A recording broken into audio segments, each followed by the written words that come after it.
topp ci réew mi ñu ne te di la bëggee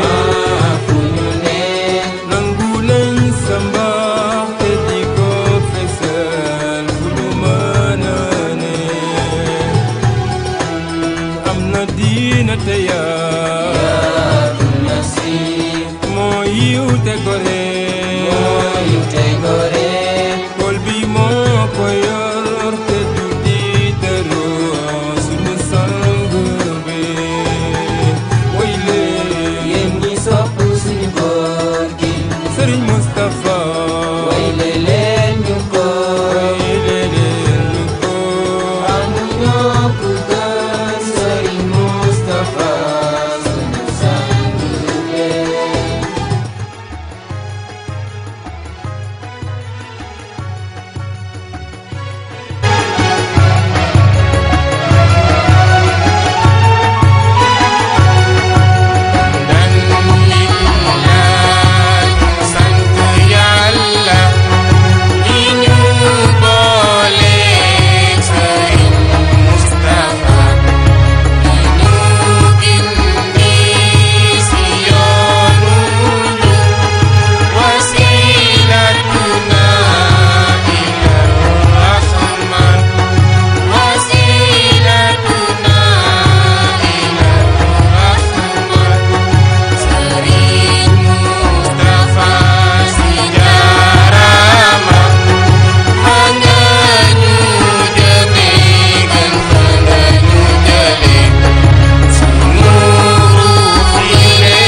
salaamaaleykum wa rahmatullah si turu sang bi ñu joxe fatiha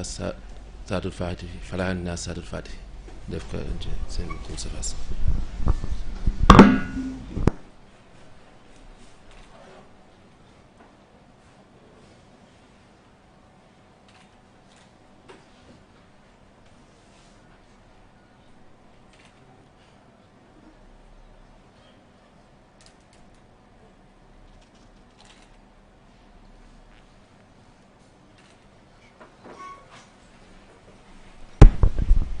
bu ko defee ñu ngi nuyu ñëpp di ziar ñëpp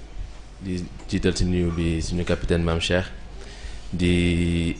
ziara bu baax te di yebal suñu nuyoo si sang bi sëñ Mouhamadou Moustapha Sy mi nga xam ne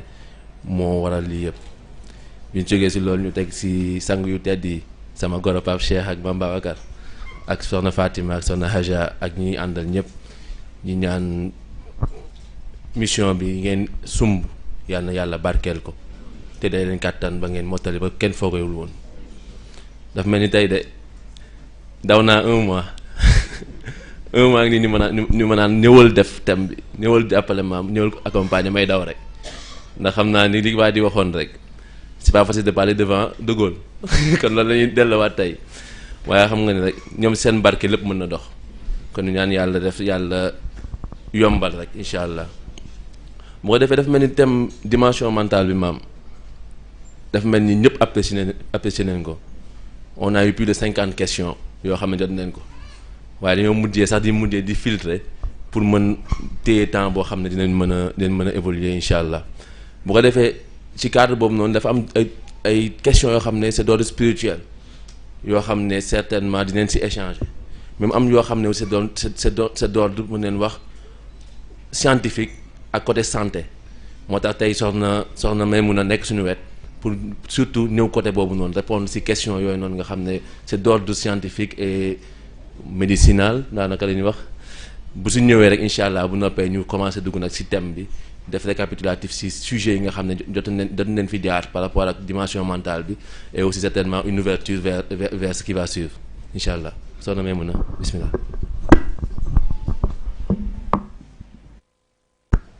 salaamaaleykum mbokk yi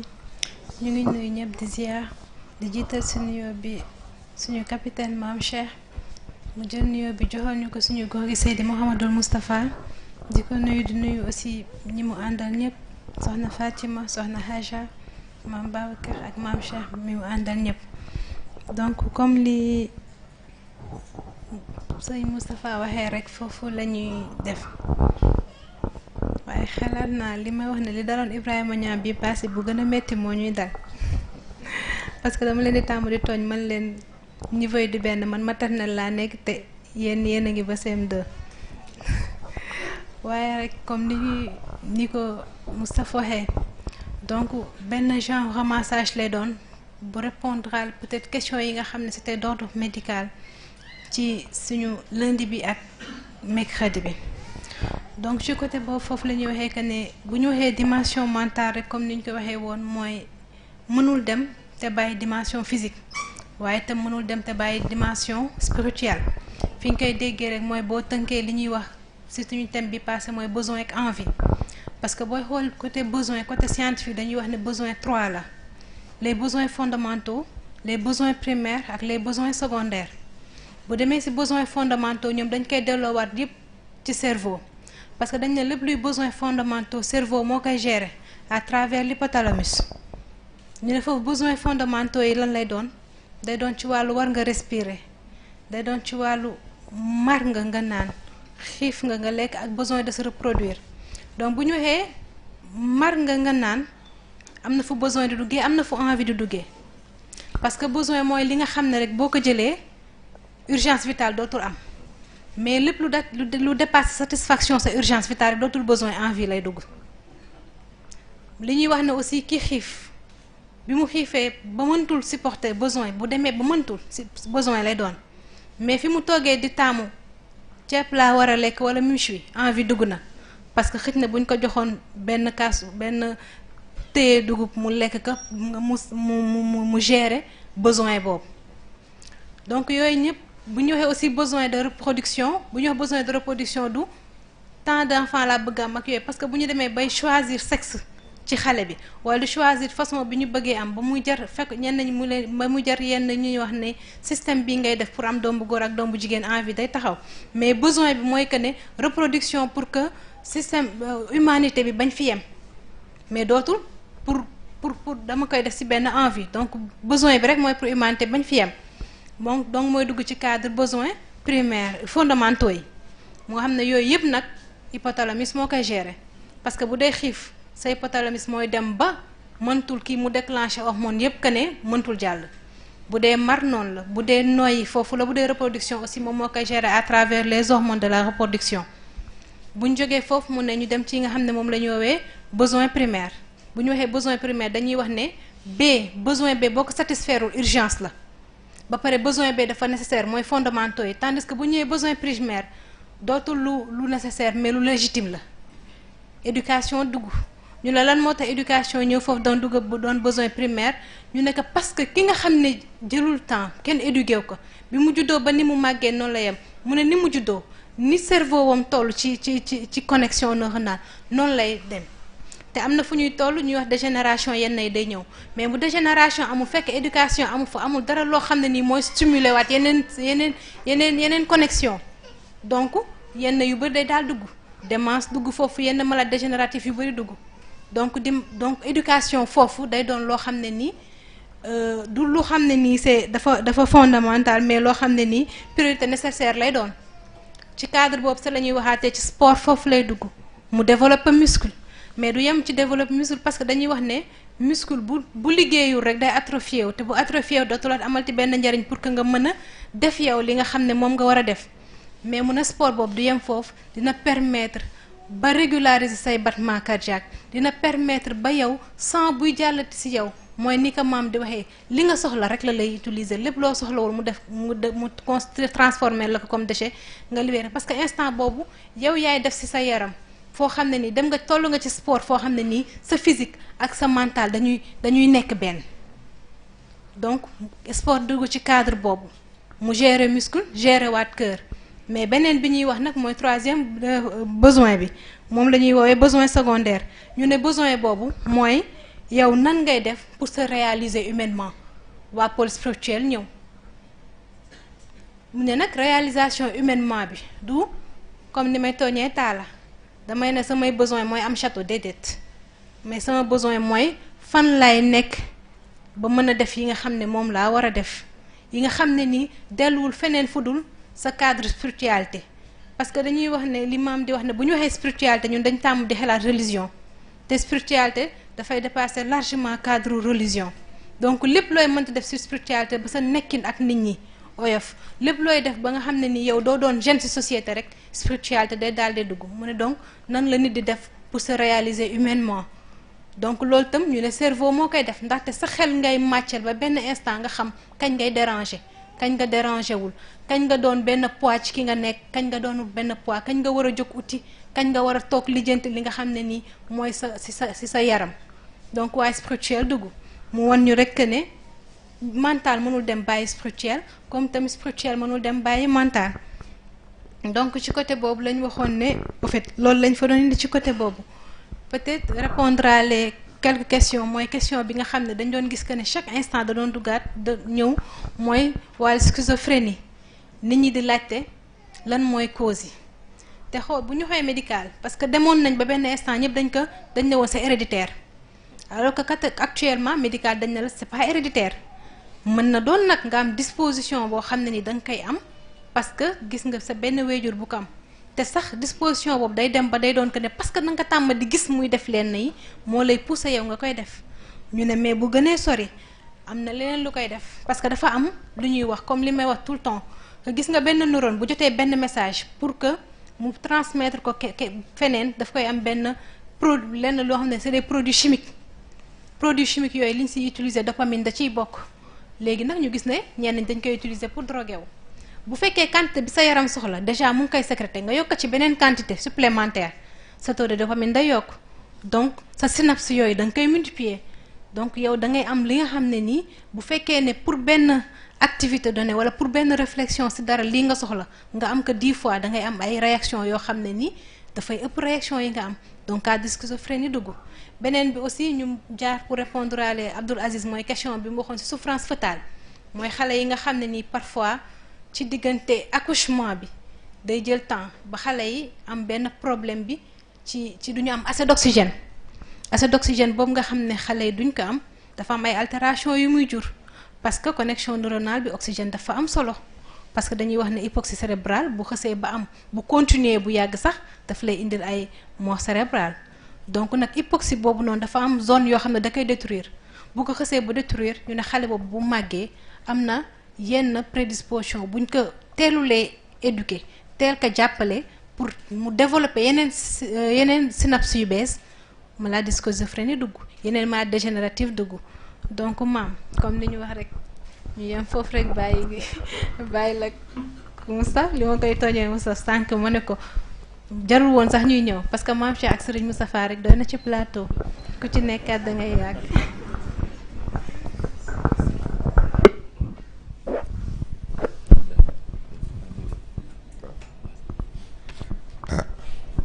asalaamaaleykum wa rahmatullahi taala wa barakaatu. ñoo ngi nuyu ñëpp di ziar ñëpp di baalu àq ñëpp te di baalu àq ñëpp moom sax balaa ñoo dugg ci question yi man dama am question xaw ma nag ba xam nañ ma ko permettre am déet soxna da nga tudd ci sa exposé baat bu ma intéressé yaa ngi indi besoin de reproduction ma question bi may posé foofu mooy est-ce que besoin de reproduction la ou est-ce que devoir de reproduction la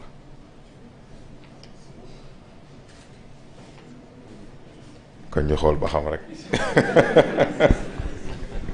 waaw bismillah kon nga defee ñu ngi sant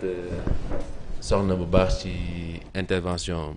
maanaam dafa mel ni sa question bi dañ koy delloo médecin bi rek xam naa moom dina si mën ñëw wala du ñàkk itam ci biir développement yi mën nañ ci ñëw incha allah question dimension mentale bi dafa mujjee nekk labyrinthe si ñun te moo waral sax sujet bi ndax thème mu semaine bi à la dimension mentale un labyrinthe familier dangay dem ba min ko foog ni yaa ngi ci mu njuuj la loolu moo tax nag ñu indi thème yooyu noonu moo ne si diggante lundi ak mercredi nit ñi di jaxasee nit ñi di foog ni comprendre neen ko fekk comprendre ñu ko xam naa maam moom cadre labyrinthe boobu noonu foo ñu ñëwaat si incha allah ci biir discussion bi waaye bu ñuy waxee dimension mentale dañ dellu ci cadre aql te nécessaire bien sûr ñu xool aql boobu fan lañ ko njëkk déggee ndax Seydi Hadji Malick li muy wax ci xilaas ni leer bi nga xam ne moom la yàlla bindee mu nekk leeru Seydina Muhammad sallallahu alayhi wa sallam ñii naan ruux la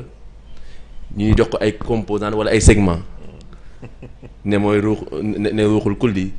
ne aqlul kulli ne alxalam ne yëpp a ngi si biir Seydi Abdul Xaadir Jeylaani dafay wax si asirul asrar nii dañ ko naan an nuur dañ ko naan leer nga parce que raxul ténèbre ñu ne ko aql nga ndax tu as vu et compris lépp li nga xam ne moo am dafa bi ko yàlla defee rek moom il a tout compris ne ko alqalam nga ndax tu li nga comprendre nga transmettre ko ci xuruuf yi ba nga xam ne nit ñi comprendre ko Sëñ Moussa defe naa nit na ko ci gàmmu 2016 mais aql boobu noonu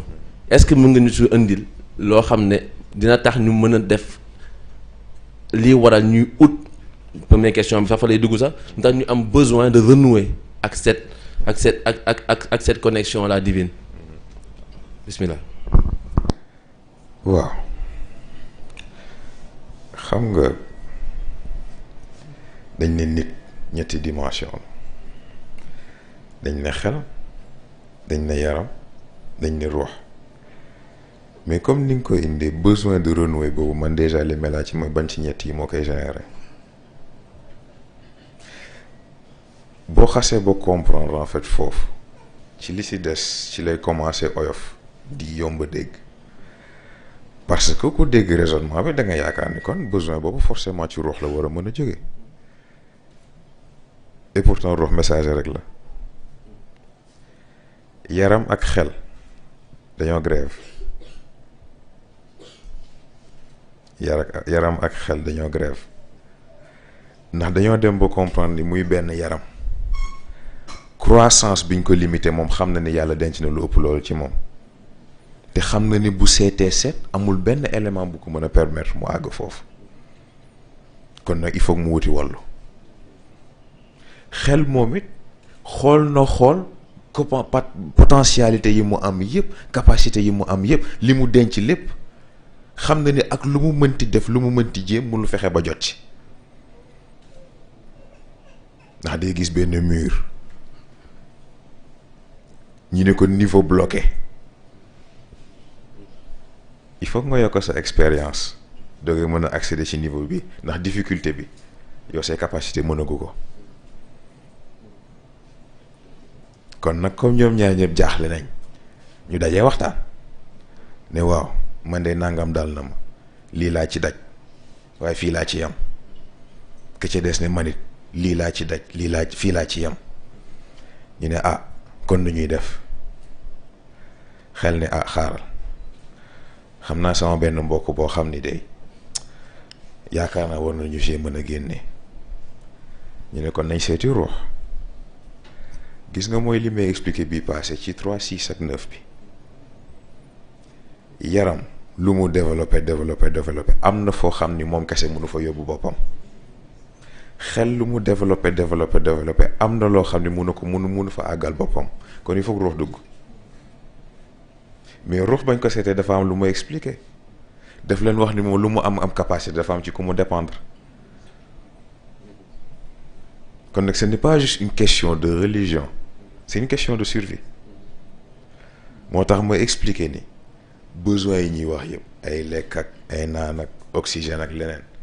loolu yëpp ay illusion la loolu yëpp ay envie la tout dépend nag léegi ci degré d'évolution nit ki lan mooy doon envie lan mooy doon besoin parce que am na foo xam ne nit bu fa àggee soxlaatul dara loolu boroomam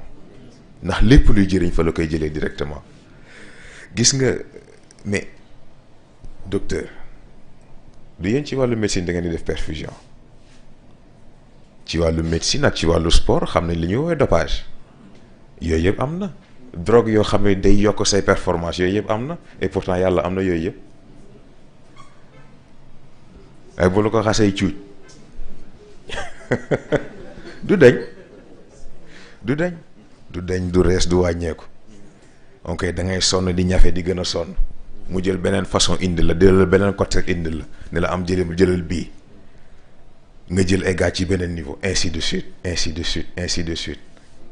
gis nga moo tax mës naa ko wax fii yaakaar naa ci Colisée bi bu ñu nee baatu athée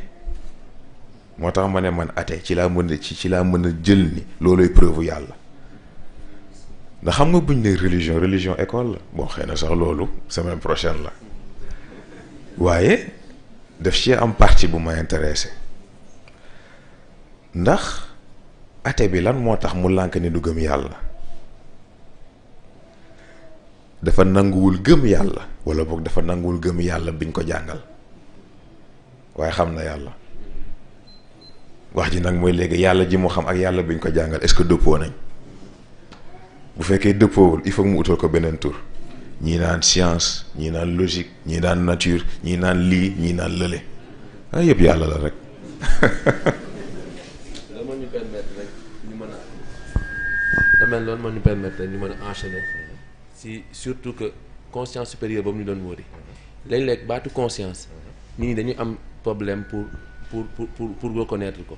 diggante conscience esprit ak raison. trois yooyu noonu est-ce que mën nga leen gën a leeral pour nit ñi xam faire la part des choses ndax balaa nga bëgg a avancer fa nga gën a xam sa bopp ba noppi. waaw conscience esprit ak raison yomb naa dégg raison mooy boo xalaatee dara mu mën la wax est-ce que lii lu mën a dox la walla lu mënul dox la raison moom mbiram simple la da lay wax est-ce que lii réellement par rapport ak information yi nga jot a dajale ci milieu bi la wër. est-ce que réellement lii lu mën a nekk la am déet mais comme li ma wax ci information yi nga am par rapport ak milieu bi la kon fi sa compréhension sa perception yam moom it fa lay mën a yam esprit mooy lien de parenté entre xel ak ruux ndax esprit attewul mbir yi ci logique ba mu jeex dafa am beneen possibilité bu muy bàyyi waale xel moo tax bu calculer lépp facteur Dieu moom daf koy bàyyi xel moo tax day naan moom pourtant nangam mën na nekk bu nangam amoon ainsi de suite waaye conscience nag moo ci intéressant parce que conscience maa ngi koy tudd bi passé conscience ci wàllu xel organe de confirmation la conscience dafa am fu ci nit ñi di juumee te mooy dañoo jàpp ni moom balaa ngay def dara mooy naan tee ngaa bañ a def lii nangam ak nangam conscience du doxee noonu. conscience day mel ni tey jii nga jël sa téléphone jël benn fichier ni da ngay supprimer fenêtre boobu di affiché wu naan êtes-vous sûr loolu mooy conscience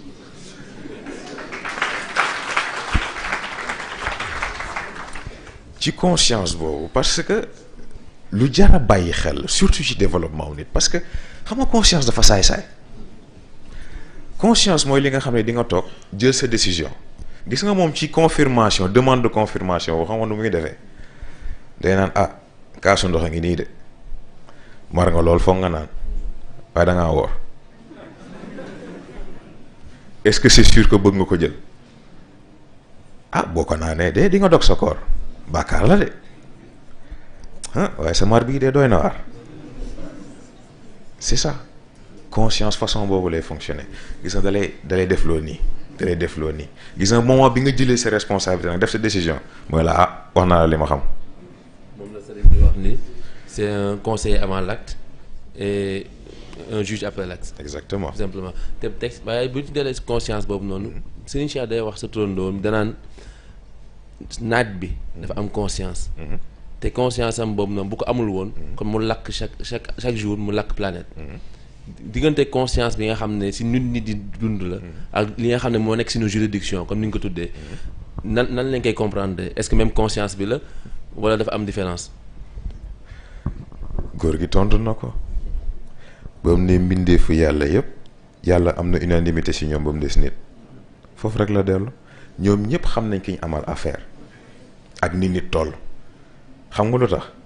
parce que nit ci composant yi ko composé ci lañ bind yooyu yëpp capacité yi yooyu yëpp am ci nit la jóge moo tax nit en réalité nit bu matee nit amul besoin mais li neex ci loolu mooy conscience boobu mu indi ci jant par exemple mais xam nga boobu sax sànq lañ ciy waxtaane yàlla xam na ko ñuy waxtaan bay tudd ni jant bu dul woon conscience boobu ak filtrage bi yàlla indi diggante ñun ak moom waxuma la sax tàngaay bi mais li muy sori sori nit bu nekkee ci kaw suuf dina ko dégg muy lakk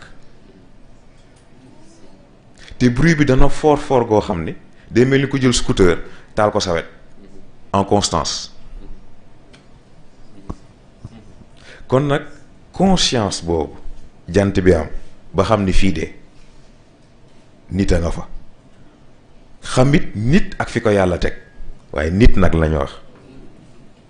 c'est très important ndax xam nga bëri na ko wooy boppam nit wala doomu aadama sax te yàlla xam ni matu ko yooyu yëpp dafa jar a bàyyi xel mais gis nga conscience boobu mooy tax li tax sax ñuy wax juridiction ci cadre nit li tax duñu wax environnement c'est parce que xanaa xamoo la ni tey jii cerveau wu nit moog yeneen cerveau yi ci àdduna bi yëpp connecté moo xam bu animal la moo xam bu végétal la moo xam bu moroomu nitam. loolu mooy def impact des fois nga ëbbali kenn ëbbali sa wet. yooyu yëpp ay façon la. mais gis nga loolu grawul parce que am na question yaakaar naa bu ñu fi posé woon ci cadre loi de l'attraction gis nga loi de l'attraction boobu ñuy tudd ki ko indi dafa déggul parce que nekkul lu général lu spécifique la te ñi mu spécifique ci ñoom sax mën nañ bañ a xam ne ndeke ñoom ci seen wàll la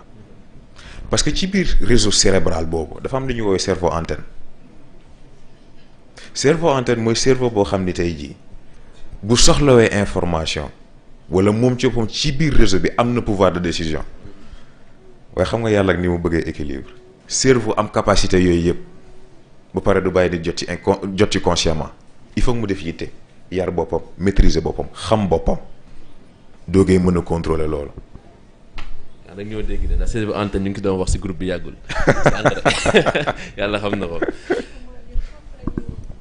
pour poser question boo xam ne nii. comme lam lañ doon wax mooy ordre médical dafa am lu ñuy wax détecteur de mensonge donc ci cadre science bi ñu ko defee dañuy def ñu ne pour que ñu xam ne niveau ndax li muy wax dëgg la wala du dëgg dafa am benn appareil yu ñu koy teg donc appareil yi bu ñu ko tegee ci ngay xam ne kii wax dëgg parce que avant ngay wax dañuy xool sa fréquence cardiaque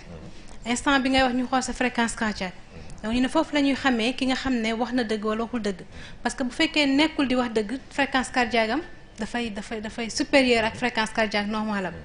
mu ne waaye ba léegi mënuñu ci sukkandu ba mu jeex parce que ki nga xam ne dafa tàmm wax lu dul dëgg moom bu ñëwee buy waxee bu waxul lu dëgg fréquence cardiaque am du adapté wu. exactement day normal donc scientifiquement tey mu ñu posé waat question pour xam. question bu intéressante la ndax ñun ci suñu étude de psychologie loolu daf ñu jaaxaloon. parce que polygraphe yaakaar naa bu ma jiw mu dina jël sa fréquence cardiaque jël sa ñaq jël sa mouvement auriculaire et pourtant nit dana yar boppam ci miin machine bi façon boo xam ni bu ko ne lii laa bëgg mu feeñ ni mooy dëgg loolay feeñ mais gis nga loolu façon yar sa bopp la ndax respiration rek effet bi mën a am ci nit c'est extraordinaire ci cadre médecine sax loolu miin nañ ko ci cadre sport encore plus mais gis nga nag léegi connexion boobu entre xel mi ak yaram bi pour mën a joxe ordre boobu ba pare respecter ko travail la parce que nañ waxante dëgg nit li mu gën a mën a adapté wu mooy stimulus par rapport ak léegi stimulus bi ngay jox sa yaram ni nga koy entraîner à ce que mais am na rythme de respiration boo xam ne boo ko xasee ba jël sa oxygénation yaram dafay yokk sa calme dafay yokk dara du ne teel rek nga jóg sa ba ci sa capacité de réflexion sa niveau d'analyse dafay changer loolu yëpp ci ba xam inspiré nga wala expiré nga kon nag nga xam ne mbir yi simple moo tax bu ñu naan le souffle premier du ay font gis nga noyyi googu du hasard parce que xëy na indi nañ souffle premier bon xëy na nag waa spirituel di ngeen ma baal naa lii seen cadre la wax dëgg neex yàlla waaye bu ñu nee souffle premier mais gis nga yàlla ay mbiram kenn xamul lan la souffle premier mais respiration dafa am inspiration am expiration souffle premier bi moo lay jox lépp li nga soxla pour nga am départ big bang yi ñuy wax yeeg yooyu yëpp loo gis mu am début ci souffle premier bi la jógee mais kon cycle expiratoire bi nu muy demee foofu nag kenn du ko tuddee souffle premier ndax souffle premier bi dugg na ba pare expiration lan la looloo lay wadde oxygène bi nga jot a dugal nutriments yi nga jot a dugal li nga jot a dugal sa yaram mu war a am njëriñ am na njëriñam ba moo ngi génn kon nag foofu nekkatul souffle premier souffle divin la ndax li war a mat na souffle divin boobu nag mooy garantir bépp fin lépp lu war a fonctionner bépp machine bépp appareil bépp fonctionnement bu war a am ci création bi ci kaw ba ci suuf waaye yamu fa li waroon am te amul li yàlla bind te indiwu ko li mu bind te joxewu ko li mu bindagul ak li mu buggul mu am yépp loolu yëpp ci lii la dépendre kon nag bu ñu jëlee cycle bu compliqué nii ak li mu aju yëpp ñuul ko denc ko ci dënnu nit nga war a xam ni kon nit tuutiwul foofu rek la toll mais gis nga docteur foofu li ci intéressant mooy dañ ne détecteur de mensonge waaye est-ce que vérité moo leen intéressé c'est très intéressant parce que dafa am li ñuy woowee vérité ak vraisemblable nit dina la wax dëgg nga ne ko déedéet li nga wax ni yanuwul maanaa waaye est-ce que dëgg bi pour mu am il faut que sa xel nangu ko moo tax nit dina la wax dëgg doo ko gëm fekk ne loolu la demee nit wax la loo xam ni tey ji boo ko xalaatee wax dëgg neex yàlla lu logique la fekk yàlla xam na ni moom xëpp na loolu lu ko neex moo tax foofu tamit angle bu jar a étudier la ñoo ngi wax détecteur de mensonge waaye est-ce que vérité bi intéressé na leen ba tontu naa question bi rek alhamdulilah. macha allah waaw. conscience ak inconscience. nit ñaa ngi laajte ndax dañ koy développer à part. wala dañ koy unifier. waaw mais mënuñ développer wu à part mënuñ développer wu à part xam nga day mel ni tey jii nga ne pile ou face pièce bi du mat lu ñaar yëpp nekk fa noonu rek la toll c'est-à-dire que tey jii sa conscient ak njëriñam mais dafa incomplet parce que ba léegi travaillam dafa subjectif dafa concentré de trop ci li altruiste dafa concentré de trop ci liy njëriñ ba lii cadre survie lii cadre dundu nit ki moom intéressé wu ko kon nag am na lu ko manqué ci équation bi de la même manière inconscient moom dafa concentré de trop ci survie wu nit ki ak confort am ak bëgg-bëggam ce qui fait que moom it li war a jëriñ nit ki ba mu avancé intéressé wu ko mais gis nga bu ñu àndee ca nañ war a àndee parce que ba ci cadre schizophrénie bi nga tudd lii dafay ñëwaat parce que tey jii ki nga xam ni dafa dajeeg genre équation existentielle dans le sens où daje nag situation boo xam ni normalement conscient bu fekkee moom mooy fonctionner am na décision bu mu war a jël mais instinctivement décision boobu nangu ko jël loolu choc moral la gis nga choc moral boobu li ci intéressant xam nga lan la fracture mentale la lay jural fracture mentale boobu mooy tax dootoo tudd conscient dootoo tudd inconscient dootoo tudd yi ci des parce que ñooñu ñëpp seen fonctionnement ci ñaar ñi ñu jël seen position la aju parce que ñooñu ñoo yore réellement fonctionnement wu personne bi c'est-à-dire que nit ki dans son cadre animal maanaam yaram beeg yooyu dina fonctionner mais pas ca nam waree day mel ni tey jii nga xëy am sa ordinateur disque dur bi lakk wala mu am problème ba di fichier yeeg système d'exploitation mënutul fonctionner c'est le même principe ce qui fait que fracture mentale boobu nag léegi li ci intéressant mooy conscient bi day toj inconscient bi day toj bu ci nekk nag léegi fragment bu ci nekk ak trait yi muy boole di nga gis sax xaaju trait fii ak beneen xaaju trait fële mais est-ce que ñaari ànd na moo tax schizophrène mën na am plusieurs personnalités ci biir yaram bi parce que gis nga fragment yooyu bu ci nekk nag rek day créer entité boppam. waaw léegi mécanisme boobu ñaari war a ànd. lan moo koy huiler moral la pensée la wala acte la. waaw mais. wala la sax exactement parce que bu ñu nee dañu war a ànd mais ànd ak fusion bokkul parce que ànd mooy fonctionnement normal c'est inévitable kenn mënul daan sa morom c'est un éternel combat conscient day jël fii inconscient xëcc fële ainsi de suite mais gis nga fekk combat boobu moo ngi am mentalement sax capacité wu nit du avancer alors que tey ji fusion bi nag léegi foofu du ànd du danse du dara forge la forge boo gis nag day tàng waaye gis nga tàngaay boobu ak pression boobu mooy différence diggante këriñ ak diamant noonu rek la toll gis nga fusion boobu bu xasee ba am conscient amatul inconscient amatul subconscient amatul yooyu yëpp amatul benn unité mentale mooy am mooy identité absolue l'homme face à lui-même l'homme avec lui-même l'homme contrôlé par lui-même je dis bien l'homme pas l'humain parce que foofu décision là encore tu es face à toi-même am ses capacités am lépp devant toi mais le pouvoir corrompt foo ci jëm ci nguur boobu xam naa dañuy dem ci nguuru nafs am nañu naan nafs ak est-ce que mooy inconscient ou déet non il y a une très grande différence c'est-à-dire que nafs dafa bëri yu koy influencer mais nafs boo dindee distraction yeeg yeneen éléments extérieurs yépp nafs outil la nafs allié la dafa fekk ni rek dafa am jikko boppam kon nag boo ko bëggee duggal ci li nga soxla il faut nga yar ko moo tax besoin yi taxaw envie yi taxaw besoin yi mooy yat bi nga koy yare envie yi mooy yàpp bi nga koy neexale ci biir loolu nag il faut que nga mën a trouver équilibre parce que c'est pas parce que dañoo tudd yat tudd yàpp que forcément lépp ci yar gi la war a jaar pour mu mën a ja pour mu mën a jug boo ko defee rek gaañu dina la ragal waaye bu la jekkoo yàq la.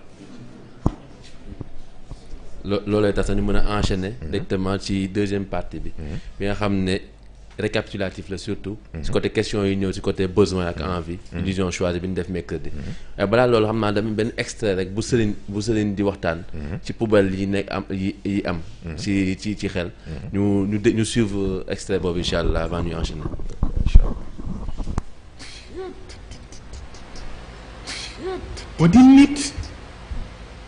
moo di nit matière grise am dafay dem bay éclipser substance de qualité mooy aadamiyatu ibni adam dafay dem bay éclipser insaniyatal insaan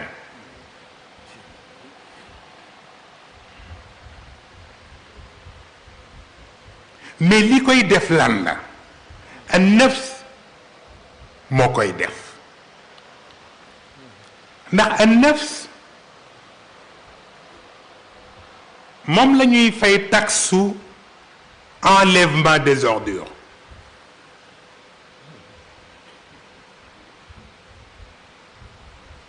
liñ naan diw bakkanam dafa topp bakkanam bakkan boobu moom la yàlla wax ni nañ koy fay taxe enlèvement des ordures. te ñetti poubelle mu ngi ci biir kër gi. poubelle bu jëkk bi mu ngi tudd achak.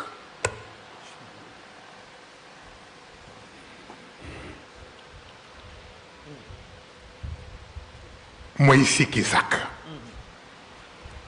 poubelle la naf sa ko bàyyi ci biir badan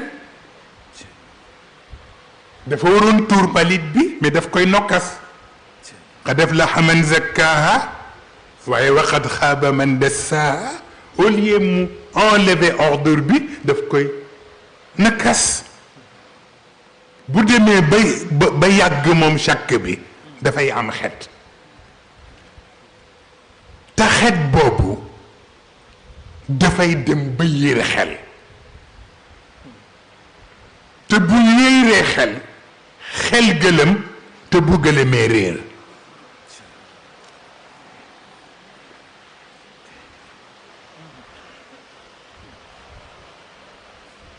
poubelle boobu fokk ñu seet mbiram. ñaareelu poubelle bi mooy az-zann wa inna ba'da az-zanni ithmun. moom it dañu war a évacuer ordure bi. moo tax bu ko nafs nës-nësalee kenn évacuer wu ko mu jur xet. moom zann bi te bu juree xet dana dem ba yiir xol jur ci moom lu ñoo tudde mbañeel. beneen poubelle bi mooy bu ñuy tudde al wahm mooy hésitation def-defle. moom itam poubelle la. bu ñu évacuer wul ordure bi buñ ko nës-nësalee ba mu yàgg dina am xet bu muy dégager. xet boobu mën na dem ba yiir roox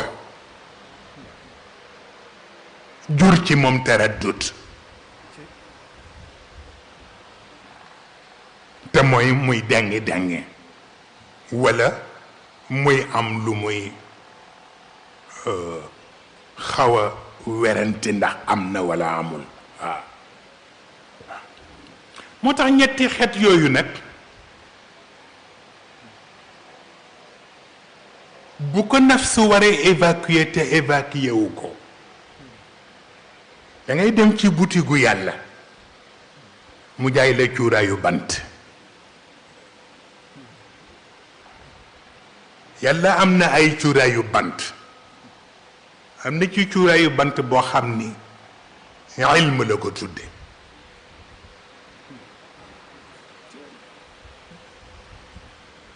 xam-xam la tudde cuuraayu bant bi. boo ko taalee ci biir kër gi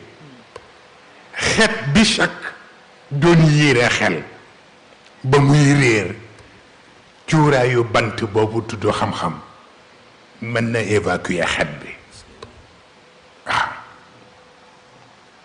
bu dee vann bi jur mbañeel bi demal ci butigu yàlla mu jaay la benn cuuraayu bant bu tudd mahabba. boo ko taalee ci kër gi dana dem ba xetu mbañeel bi doon yiir sa xol cuuraayu bant bi mën na changer xet ba cofeel dem ci place mbañeel. bu fekkee ni nag dengi bi ngay am la te mooy doute boobu ak hésitation boobu nga dem ci butigu yàlla mu jaay la cuuraayu bant bu tudd al yaqin te mooy certitude. kuy werante dangaa gisagul lu wóor mais ku gis lu wóor dootoo werante. waaw bu ko defee yàlla jox la lu wóor te mooy wa'bud rabbaka hatta ya'tiyaka al-yaqin waaw waaw waaye nag bant bu mu ci mën doon buñ ko taalul du jariñ denc bant bi kese kese du tax mu sotti foog nga taal ko te safara dafa metti loolu tax safara dafa metti safara boobu moom nu ñu koy déggee volonté la wala déet. ah adversité ndax xam nga nit dafa am fonctionnement dafa am mécanisme boo xam ni boo ko joxee résistance mu jox la force kon nag volonté mënul jëp ci rek tàkk noonu déedéet volonté mooy ba nga taalee safara gi ba pare war ko jël boole ko bant bi foofu la volonté di intervenir waaye safara bi en tant que tel mooy adversité mais adversité day fekk nga nangu ni adversaire la ndax tey jii nit ki bu fekkee moom xam nga mooy li ñuy wax naan ki nga xam li mu nekk jàpp na ne dara nekku ci munoo fexe ba mu jóge ci ki nga xam ne tey jii moom jàpp ne li mu nekk looloo war a nekk li mu nekk loolooy mbiram munoo wax ak moom mukk bu mu gis leneen parce que xas na jàpp loolu li mu mën a def kay mooy dem ba gisal boppam ne nekkee dafa juum negam booba dina am humilité wu nangu ko yow dafa bokk ci paramètres yi ndax xam nga sax ci nafs dafa am intervention fii ndax nafs bu fekkee dañ ne outil la outil boo xam ne yaa ko war a yar tënku ko ci li nga bëgg mu dox c'est vrai il faut nga am foo jaar ak moom xëy na indi nañ envie indi nañ besoin il faut nga xam fan la yar bi ne fan la yat bi nekkee farata ak fan la yàpp gi nekkee farata ndax xam nga ki nga xam ni wóor na la ni yàpp gi la soxla ci yow waaye yooyu am na loo soxla ci moom dangay xool noo def ak moom ak yàpp gi rek teg ko ci kanamam waaye bu ko jox teg ko ci kanamam waaye bu ko jox mujj gi moom mooy commencé négociation yi yàlla waa léegi d'accord dinaa wàññi waaye man lii laa soxla nga ne ko déet man tamit dama am samay condition noonu la ñuy yaree bàkkeen waaye bu demee bay rëcc sa loxo nag nga xam ni fii nekkatul domaine négociation da ngay régler un problème foofu nag ci la yat gi di dugg gis na nag mën a équilibrer ñaar yooyu mais gis na li intéressant mooy ci ni ko góor gi indee mbalit yooyu muy bàyyi lan moo tax mu koy defee noonu xam nga dañuy bàyyi xel ni lii mooy jot a expliquer nii amul dara lu raxagu mbakken bakken ca na mu nekkee bakken la waaye bu yeneen éléments yi duggee entourage bi dugg wax yu sew yi dugg cokkaas yi dugg jay yi dugg li intéressant mooy foofu nag la bakken di commencer bew bu bàyyee nag nafs baatu nafs dootu ko doy il faut mu wuti beneen tur di jaani moom léegi borom daraja la daraja googu nag lay jël ne comme moom nag léegi borom daraja mooy jël décision lii moo ko neex ci këram lii neexu ko waaye du xool ba xam lii moo gën ci këram wala lii gënul te mooy li góor gi doon nettali rek di ko expliquer ci cadre première dame façon boobu lay fonctionner di fonctionner noonu moo tax ruux ak mu taxaw ci wetam mais comme li ñuy waxee union la bu séparation amee rek musiba am parce que nafs moo yore caabi yaram ruux moo yore diggante nit ak boroomam léegi ñaar yi bu ñu neexawul fu nit ki jëm. xam naa loolu dinañ si ñëw sax parce que yar boobu noonu xam naa ñoom scientifique réflexe de Pavlov lay gën a jege dañ lay conditionné ba keroog ngay kii xam na da nga am laaj. am ñun foofu laaj bi ñuy dugal mooy comme li góor gi wax léegi nii ci matière grise ñu xam ne que ne cerveau ak liñ fi waxoon la dernière fois ci lobe bi yëpp constitution bi 2 la matière grise bi ak substance blanche ci matière grise bi fa la ñuy wax ne fa la neurones yi nekk neurones yi wax ne ñun suñu capacité bi ñu si mën a utiliser mënul dépasser 10% consciemment donc ñu dem ba comme li nga ko waxee léegi nii jay yenn nay dugg sa bakken dugg ba nga ni donc ni ñu tijji yeneen produits yoo xam ne ni ay produits chimiques la yoo xam ne ni day stimuler matière grise boobu stimuler yeneen neurones yooyu noonu donc ñu xam ne aussi ba léegi cadre science trouvé guñ ci solution parce que amul kenn ku ko def ba tax sa niveau mental am supérieur te 10% yooyu te amoo yenn pathologie yu ci topp donc ñuy xool ñuy wax ci côté beneen bi nga xam ne du science nan la ñu mën a def ba atteindre 100% yooyu te duñu wut ay produits chimiques. waaw mais xam nga man li may njëkk a posé nit ki bu fekkee bëgg na contrôler mais lu tax administration produits chimiques yooyu nekkul ci loxo c'est-à-dire que contrôle bi ak lu mënti xew rëccul loxo nit wax ji mooy échange bi mu war a def ba ñu jox ko loolu moom lan la war a joxe foofu en fait la jafe-jafe gi nekk parce que bu dul sax ruux ak participation xel ci boppam war na mën a àgg ci stade boobu mais nag problème bi comme ni ma ko waxee nan ngay fexe ba contrôle inconscient boobu nga xam ni moom la xel di am ci yow moom la xel di doxalee li mu war a doxal mu koy doxal cerveau bi li mu war a communiquer ak yi ci des ci wàllu information ci wàllu décision mu communiquer leen ko et pourtant yow doo ci mën dara yow mi nga xam ni yow yaa ne yaa nit ki nan ngay fexe ba contrôle boobu nga récupérer ko xam nga da ngeen di bàyyi xel ni yàlla ku bëgg natt nit la ku bëgg test la mais gis nga test bi foofu la nekk parce que balaa ngaa contrôler dara il faut nga xam ko mais nag bu fekkee da nga bëgg a yemale sa contrôle ci lii laa foog ci sama bopp mënul dem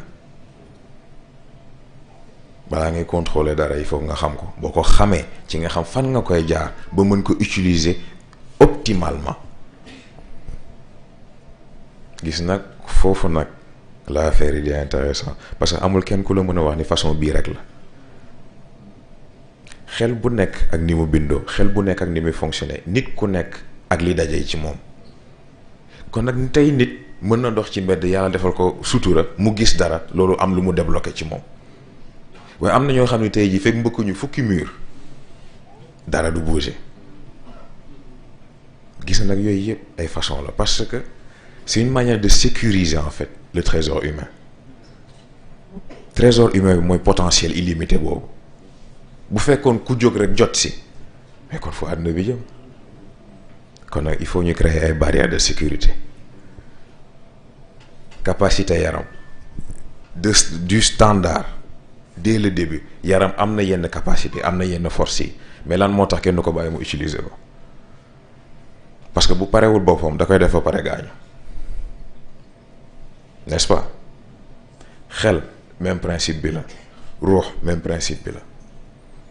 c'est ça nit ki nag moo war a def yitteem déjà xam moom yan barrière la am fan la barrière yi situé wu ban hauteur la ban largeur la ban profondeur la mais aussi ban matière la ci waxin xam nag léegi ba xam est-ce que da koy percer est-ce que da koy gravir est-ce que da koy contourner nu muy def mais gis nga ku ci nekk ak bosam gis ngeen am na loo xam ne amul clé squelette yoon bu yomb amu fi bu fekkoon mbir yàlla dafa bëgg mu yomb wax dëgg neexee la ñuy bind lépp mat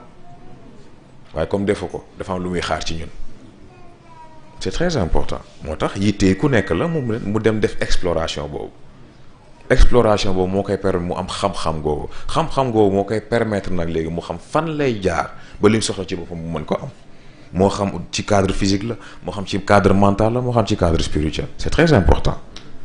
ba tontu naa question bi. pour dolli si barrières yooyu nag barrières yooyu ñuy wax léeg-léeg ne neen barrières yooyu des fois société bi ñoo koy teg. de créer la yokkal la ay barrières sax. est-ce que barrières yooyu noonu société bi la tegal est-ce que da nga obligé écarter wu de la société pour dindi ko. wala aussi boo nekkee ci biir itam ci société bi nan nga mën a moomee sa bopp ba mën ko écarter. c'est un problème d'environnement mais environnement bi ça n'a rien à voir ak société bi ça a tout à voir ak yow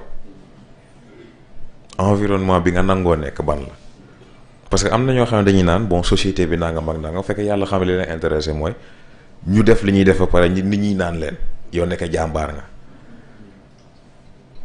gis nga genre boost dopamine boobu moo leen intéressé mën a se sentir bien se sentir supérieur se sentir utile fekk boobu société bi moo leen intéressé wala dañ nangul def face par rapport ak seen égoïsme par rapport ak vision boobu gis nag différence bu jar a def la gis nga ki nga xam ne dëgg-dëgg li ko intéressé mooy moom ci boppam ay principe am ak fonctionnement am yoonam nekkul ci li keneen xalaat c'est aussi simple que ça diw dee nangam xool ko ni mu mel bla bla bla sa yoon. da nga ne si cours bi passé que ni besoin yi ak envie yi sax ay illusion lañ léegi kon nan la ñuy mën a écarter illusion yooyu noonu. décider ko xam nga lenn naa xas nga ba xam ni mbir yi nii la demee ah bëggatoo mu demee nii te si yow la aju mais jëlal décision exécutive lii nangootuma ko et puis voilà tu passes à autre chose fekk nanguwoo def loolu c'est-à-dire que fekk nanguwoo détacher sa bopp ak problème bi mais noo ko bëgg a régler ce n'est pas possible mais nag nangoo def en fait saut boobu nangoo def décision boobu nangoo engagé wu ci chemin boobu looloo jafe parce que nit wala boog doomu aadama li mu gën a bañ mooy regaaru keneen ni ko keneen di gisee daf ko jaaxal daf ko yitteel fekk nag mu ngi ci logique boobu mais dëggu yàlla est-ce que dina ko intéressé parce que nit ñi bu ñu waxee lii yàlla wax lële est-ce que dafa tax dëgg gi toxu déedéet kon nag bu fekkee réellement li la intéressé mooy nga jëm kanam te mu wóor la ne jëm kanam gi ci yàlla rek la mën a jaar ah il faut nga jël sa décision est-ce que société bi ni mu la gisee moo la intéressé ou est-ce que yàlla ni mu la gisee moo la intéressé moo tax alku il faut que mu am benn da ngay alku ci bëtu nit ñi jot ci yàlla wala nga alku ci bëtu yàlla jot ci nit ñi. dañuy jàpp ni li ñu naan nit dafa am ay besoins yu naturels yi mu war a def. influence société bi la influence négative société bi la. mais dañ ko xool déjà ci lekk. lan lañ ñuy wax 3 repas par jour mais c'est pas prouvé ce n'est pas prouvé ce n'est même pas fondé nit soxlawul 3 repas par jour et pourtant tey boo génnoon fii nit ñi bu ñu lekkati 3 repas par jour yow sa bopp la ñuy def repas c'est ça pour wax la ne en fait malheureusement nit dafa am mécanisme boo am c'est-à-dire que nit bëggul dégg dëgg dafa bëgg dégg lim jàpp ba pare ñu waxat ko ci beneen façon rek kon nag foofu dëgg intéressé wu ko confort de pensée moo ko intéressé te loolu dafa jar a moytu mais nag nangoo def étude boobu mooy wax ci di nga gis comme li ma wax léegi 3 repas par jour nit soxlawul 3 repas par jour ñu ne la il faut prendre minimum 3 litres d'eau par jour am na ñoo xam ne soxla nañ lu ëpp loolu ndax xamoo seen yaram li ci yàlla dëxëñ yëpp am na ñoo xam ne mën nañ naan 10 litres par jour loolu dara ci ñoom et pourtant techniquement à partir de 5 litres d'eau ci sa biir yaram waroo survivre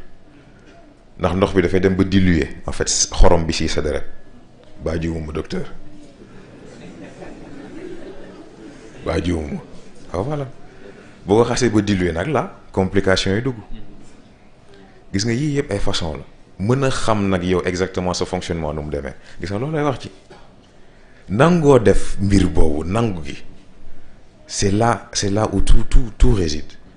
xam nga buñ ne bu for yombee sëgg jafe foofu lay dellu gis nga lii may expliquer yëpp mën naa ko expliquer mën naa joxe lépp waaye nit ki moo war a nangoo def le premier pas foofu rek la dellu. li nga notion de différenciation. C'est important. Mais comment différencier une absence de conscience et le sommeil profond de la conscience? L'absence de conscience, elle est choisie. Le sommeil profond de la conscience, elle est subie.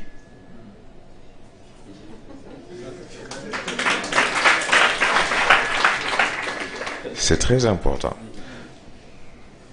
Parce que xam nga dañuy wax animal l'homme animal nangam ak nangam mais lan moo tax loolu parce que yaram mën na fa nekk xel mën na fa nekk ruux sax mën na fa nekk waaye problème mooy noyau bu fayee liaison bi war a am entre trois ay doxul fonctionnement bi war a am entre trois ay doxul yaram dootul def différence entre li ma soxla ak li ma bëgg xel dootul def différence entre lii logique la lii du logique ruux interférence lay am dootul jotati ci xol dootul mën a jot xel kon moom it communication ak moo ba waay sauvetage am du ko mën a def là on parle de l'homme animal une brute épaisse xamul lu dul moment bi xamul lu dul léegi-léegi xamul lu dul léegi laa xiif xamul lu dul léegi laa mar xamul lu dul léegi laa bëgg lii nii foofu logique duggatul moral duggatul dara duggatul c'est un animal enragé qui n'est intéressé que par sa propre soif kon nag foofu nit sàggan ba àgg foofu loolu mënul nekk rek lu xëy rek am tayeef la tayeef goo gis nag sanction dana am parce que propriété divine la nit moomul boppam propriété bi ko yàlla jox la sàggane ah boo demee nag ñu posé la amende sa problème la moo tax dañuy wax rêve ou illusion. C'est quoi l'impact sur la dimension mentale? bon xam nga dafa yomb dégg ndax ki nga xam ne tey dafa tëdd gis ak ki toog xalaat ni man tey lii lay gént gis nga foofu la affaire bi nekk c'est vrai nag dana am élément yoo xam ne ci sa biir journée wala ci sa biir pensée wala yu mel noonu mën na am impact nag léegi ci boo tëddee li ngay gis mais l'essentiel mooy bul ko dénaturer dans le sens où bul xëy ne ah bon gis naa nangam waaye bu nekkoon lii mooy gën a neex loolu fabrication la li ma jaaxal ci loolu nag mooy ki nga xam ne léegi jàpp ne bu fabriqué ba pare mën na ci nax yàlla c'est ça ndax dëgg xas na ba teg yàlla dëgg gi la yore nga ñëw ne da nga koy nax ne ko noo demeewul nii la demee ah dina doy waar de te xam nga yàlla sax laa wax waaye ñi yàlla baaxee boo yaakaaree mën nga ñëw taxaw ne leen ah bon nii la demee xam nga dañ ciy waxtaan ak Pape Cheikh Sarr mi ñuy waxtaan ci perception ma ne ko pourtant est-ce que xam nga ni mag ñi li tax wax leen lu dul dëgg jafe mooy gis nga nit bu taxawee seen kanam les 3 premières secondes xam nañ nit ki ci kaw ba ci suuf yi ko composé li xelam di fonctionner yan outils la ko yàlla jox lan la mën lan la mënul mais mieux que ça à gauche lépp li jot a jàll ci dundam tout son passé nii seen kanam à droite lépp luy ñëw ak point d'intérêt yi fan lañ war a mën a intervenir léegi kan moo mën a yore loolu pare nga naan don xaaral ma ñëw kii dama koy këpp ndox mënul nekk. da leen jox fiche récapitulatif nit ki. exactement. defe naa loolu lay waral Cheikh Abdou Aziz Dabakh yin bi mu wax ci nit kuy wax sa xadis yonent bi dañuy gis ni leer bi génn sa gémmañ ñoom seen bët day jël loolu yëpp dañuy wax ni choix question de choix nit bu ko defee dañ naan xel yu may wax waaye dañ mel ni xol da si duggaale bien sûr loolu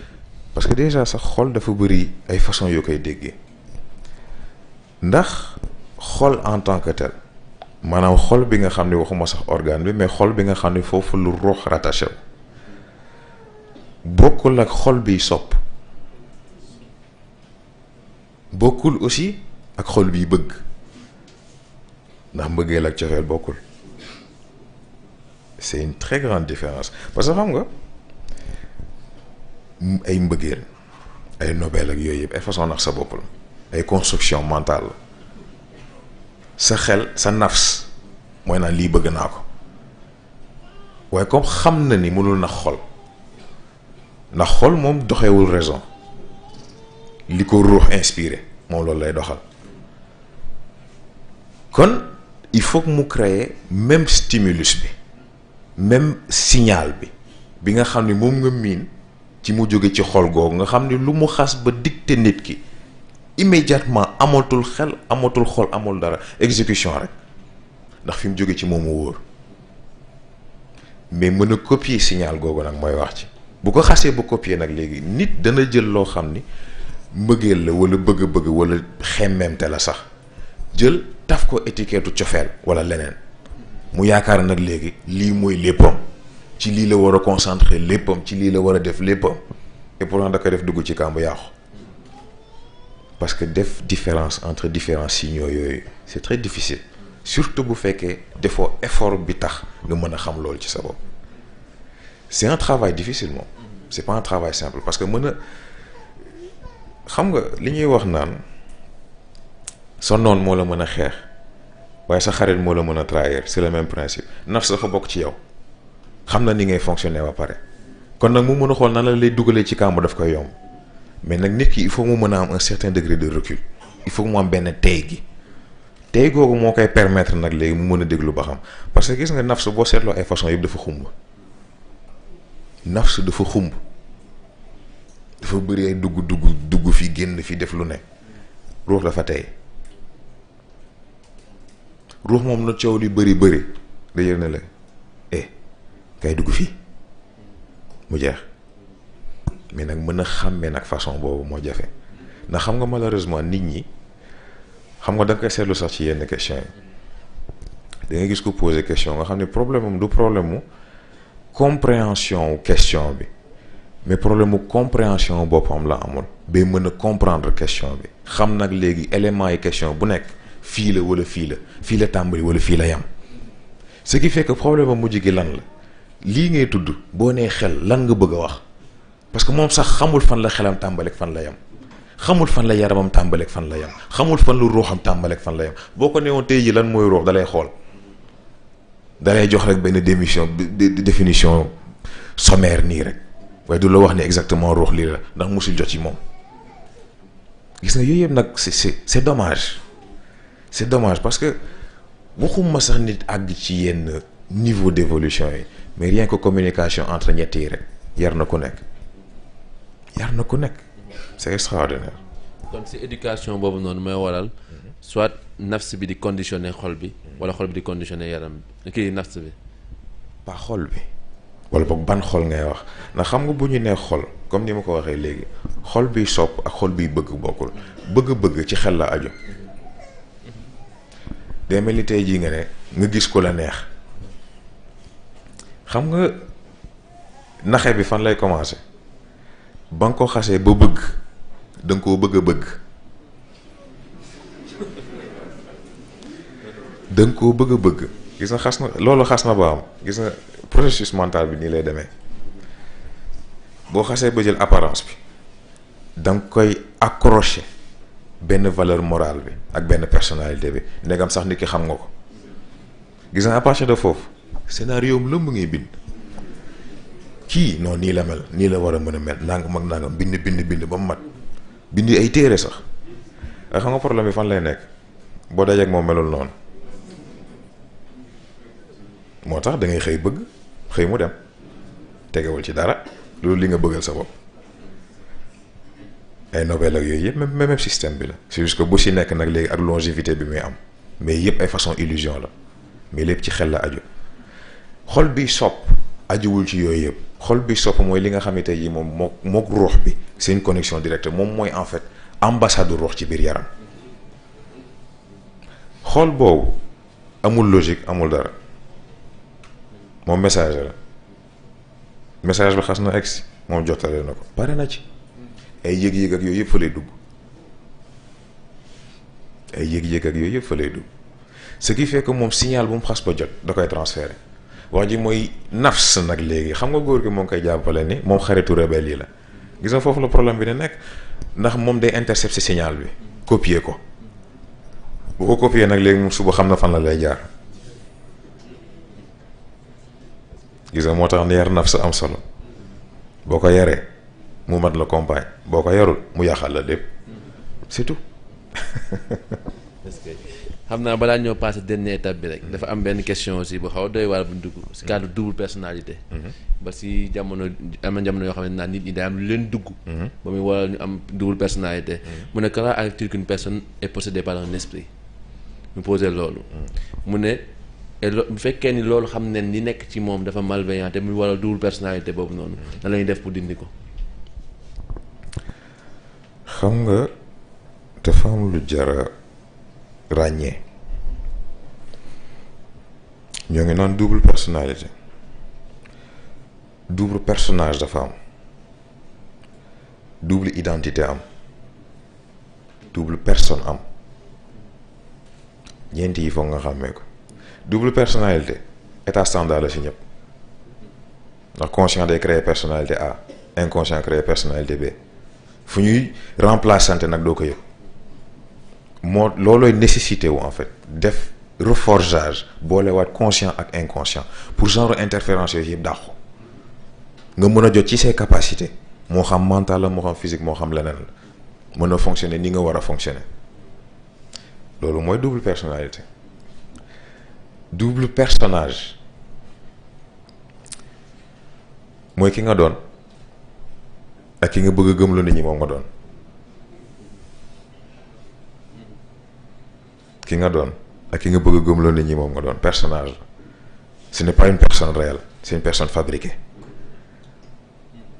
di nga gis ñoo xam ne dañuy xëy mel ni ñoom double personnalité lañ am wala leneen fekk yàlla xam ne ñoom ñooy jéem a xool ku ñu këpp lëndëm rek dafa jar a xàmmee mu des double personne en fait foofu la problème bi nekk parce que fi ngay doonee personne A ak fi ngay doonee personne B yow sa bopp doo ko yëg ce qui fait que essentiellement day mel ni ñaari système ñoo nekkandoo ci benn nit ki bu ci nekk di fonctionner à un moment T mais foofu est-ce que forcément dañ ko war a xool en tant que problème wala dañ ko war a xool en tant que dafa am lu tax mu nekk fa parce que c'est pas loo xam ne day xëy rek am noonu parce que lii mën na sax dugg ci cadre schizophrénie ba ñuy wax sànq parce que fracture mentale boobu bu amee ñaata fragment la ak fragment yi ba ñu defee cassure ba pare est-ce que dañoo rester séparés wala est-ce que dañuy créer ay agrégats aléatoires gis nga loolu yëpp ay facteurs yu jar a bàyyi xel ce qui fait que foofu est-ce que da nga ko war a approcher en tant que benn menace wala est-ce que da nga koy approcher en tant que bon feebar mais feebar bi comme ni ma ko waxee sax problème bi mooy xel bu nekk ak ni muy fonctionner xel bu nekk ak ni mu doxee problème bi nag léegi mooy boo ko bëggee faj noo koy jaar surtout bu fekkee xel ba tas xamoo ko ñoo tax ay kaawu amnésique yu mel noonu am doxalin buñ ci am parce que foofu objectif bi nekkatul jox ko garab ba mu wér wala quoi que ce soit non nit ki ngay fàttali boppam nan nga koy fàttalee boppam il faut nga yóbbu ko ci loo xam ne yàgg na ko def yàgg na ko miin parce que nit bon bokk na ci yi ñuy wax ci nit on est ce qu'on fait gis nga nit li muy def dafa bokk ci identité li ngay faral di def dafa bokk ci sa identité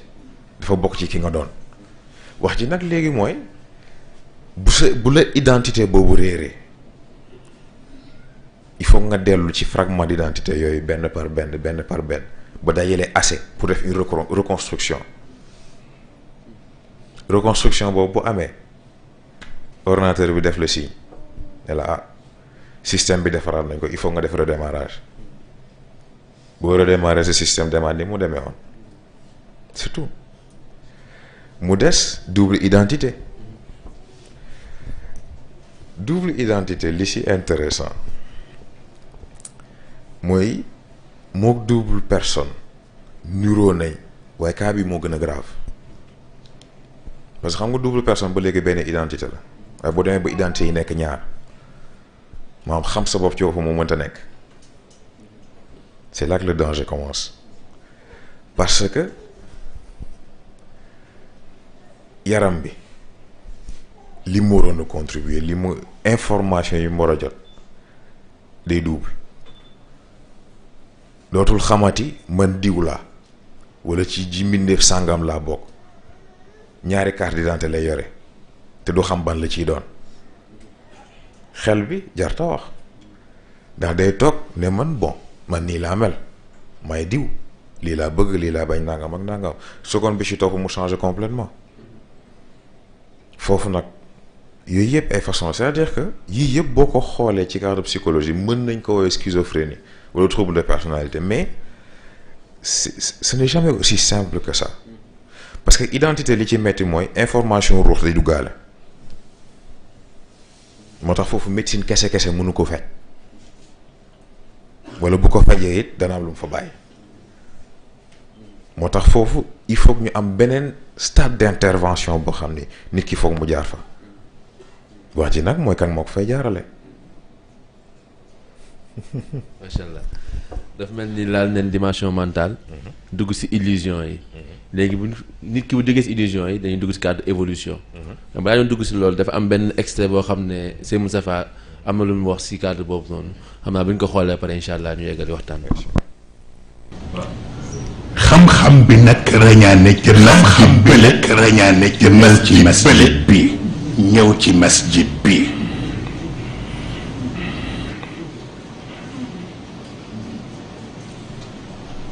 moo tax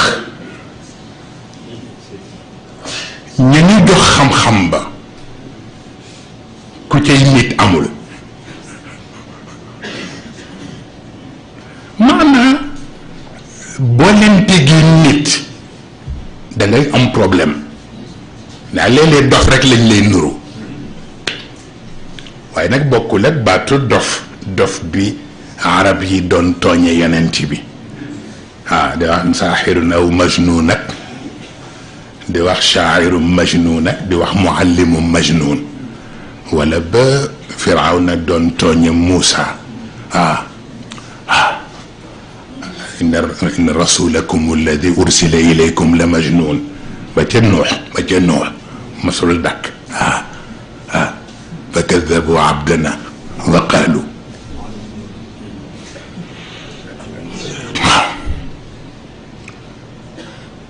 waaye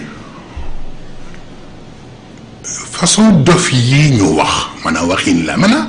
wa nunshi'ukum fi ma la ta'lamun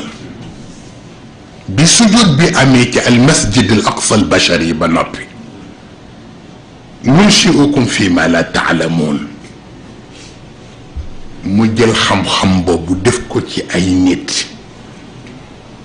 la ñuy wax nekkul ci téere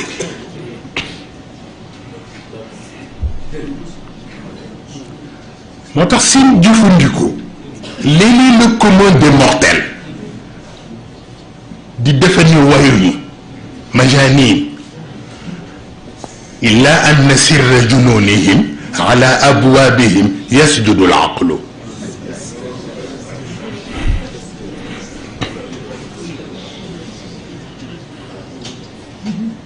مجانين إلا أن سر جنونهم على أبوابهم يسجد العقل maanaam dañu wax ne xel mooy nit kon nag xel mi ñu ni mooy nit bu demee bay sujootal nit ka leneen la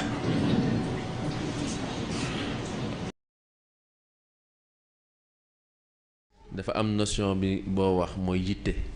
volonté boobu noonu ñuy laaj ñu ngi koy cultiver parce que évolution lañ wax volonté mook ndoxayam xam nga ndox doo ko bay doo ko sàmm waaye foo jëlee ndox dolli ci ndox mu yokk volonté noonu la toll fi nga ko nangoo yamale la yam gis nga loolu dafa bokk ci outils principaux wu nit nag lañu wax comme nitam moom volonté fi nga nangoo yamale sa volonté mooy li may wax ci choix du problème mu est-ce que bëgg nga ko problème mooy est-ce que jaral na la ko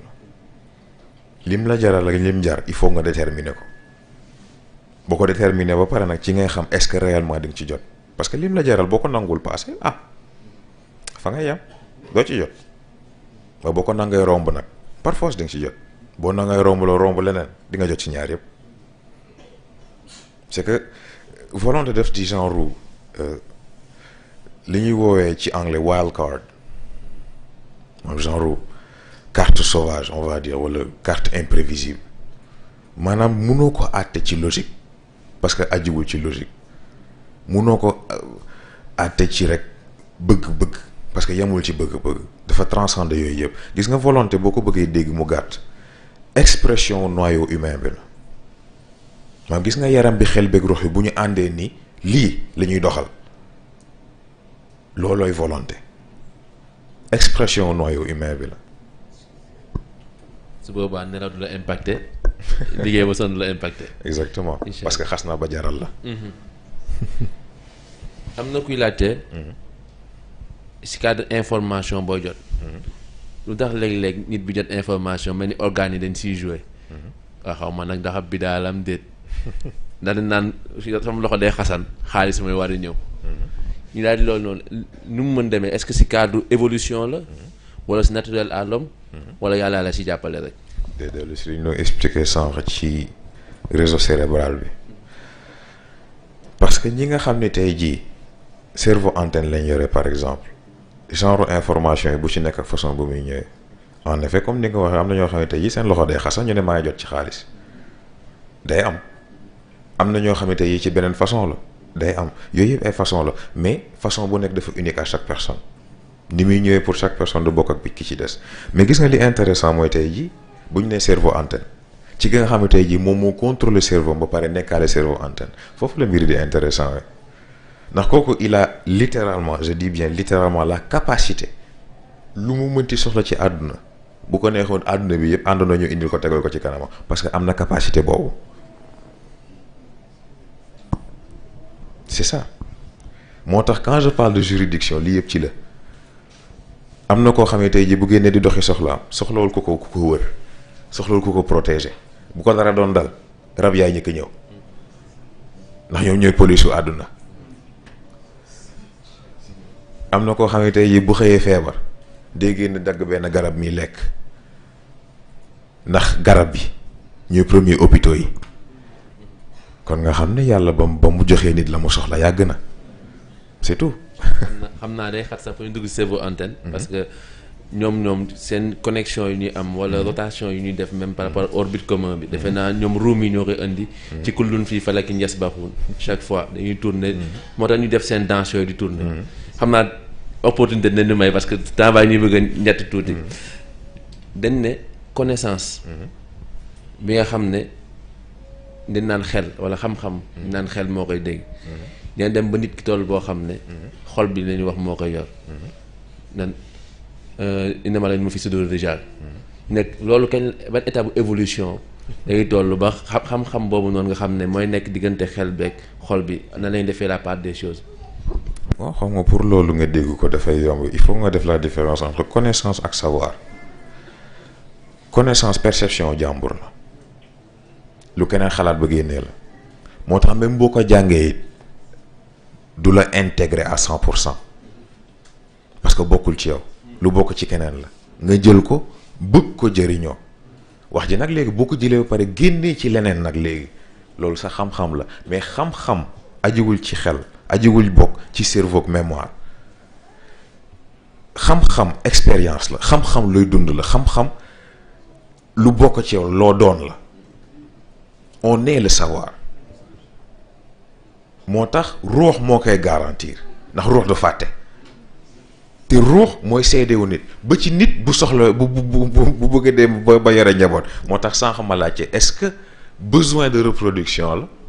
ou est-ce que devoir de reproduction la parce que bu grossesse amee yaram jël ëmbam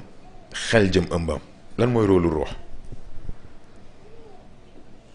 ruux mooy témoin mooy le premier parrain mooy ñëkk a seede mooy seedeel nit ki mu doon ruuxu ko góor ki taxaw ruuxu ko jigéen ki taxaw yépp ci kanamu yàlla kii seede ni ah sama rapport a ngi nii kii de bon xaw na doy waar moom waaye nag xol bi nangam ak nangam yéene bi nangam ak nangam xel bi nangam ak nangam jikko ji lii jikko ji lële nangam ak nangam ku ci nekk def sa rapport bu ñu paree ñu dem ndax looluy seen rôle yàlla nag par rapport ak rapport googu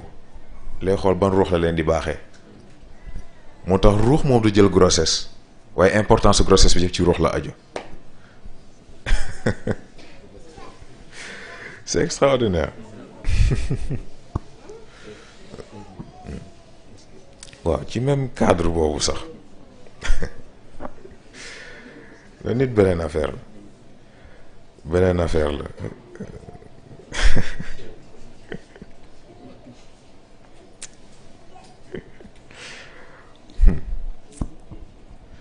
xam nga yàlla yenn saa yi da ngay yaakaar ne moom te sax lu ko neex lay def kenn mënu ci dara, lu ko neex lay def. moo tax façon yooyu mu defal nit yëpp nit war a bëlwëli ko réeree ko noonu natt mënu ko wees.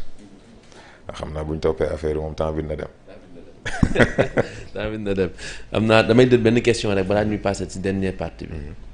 mooy voyage dans le temps li ñuy di wax voyage dans le temps. la téléportation. télépathie. télékinésie. sont-ils des capacités surhumaines ou pas.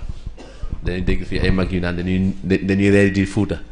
danaa rajo Seydou Nour daal na ko def. yooyu noonu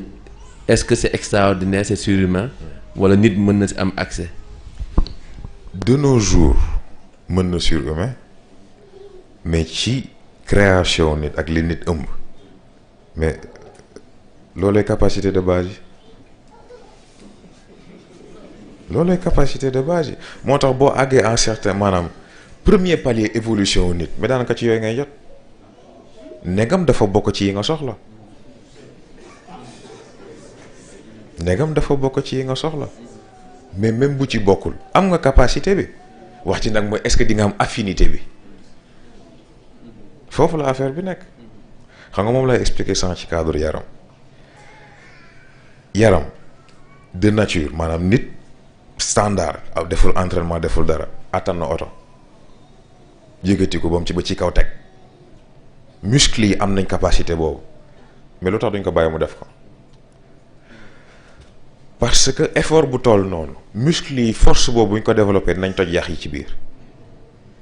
yooyu bu tojee mën a dagg vaisseau sanguin yi nit ko yem fa moo tax cerveau bi da koy limité bu ko limité nag léegi am na loo xam ne doo ko mën a def sa bopp mais nag bu fekkee léegi yaa moom sa cerveau consciemment yaa contrôler sa bopp foo jëm. xam naa yenn questions yi sax duñ ko mën aborder. foofu ñu tëb directement dem ci surtout parce que dañoo jaar ci dimension corporelle nit. léegi ñu jeexal ci dimension mentale nit. il faut ñu def lien boobu noonu.